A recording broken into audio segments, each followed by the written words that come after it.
Our motoring tip of the week is an answer to one of our viewers' emails, and this is a frequently asked question, especially recently, and that is, should I maintain my vehicle according to the owner's manual, the manufacturer, or to what my mechanic says? Well, believe me, the manufacturer has huge engineering might, and they're responsible for giving you a warranty on that vehicle, so their maintenance schedule is darn good. Now, here's what a lot of people don't tell you, and that is that there's always generally two schedules in your owner's manual, quote unquote normal service intervals and what we call severe service usage of the vehicle, whatever that vehicle is. When you read in pretty much any one of these owner's manuals, and this Hyundai one is a perfect example, you read what they describe as severe service conditions, sort through that list, there'll be 8 or 9 items in that list.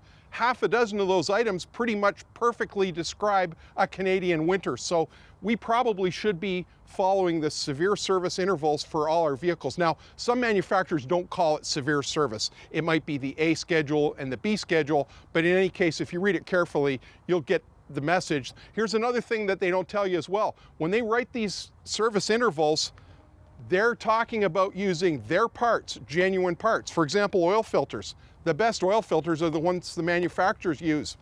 They're a few bucks more, but believe me, if you're following those extended drain intervals and you want your vehicle to really last, that's what you want to use.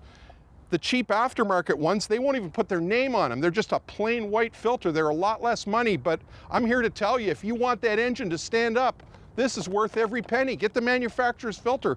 I have a gaggle of them in my shop to suit all the cars I work on. These other ones are just, they're cheaper.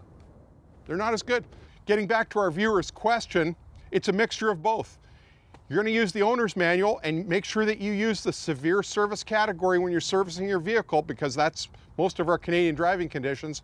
And anywhere you deviate from that schedule or where it's quote unquote more frequently, that's where your mechanic comes in. Twice a year, a visual inspection. Any adjustments you want to make to the schedule based on what you found in your visual inspection. That's your motoring tip of the week.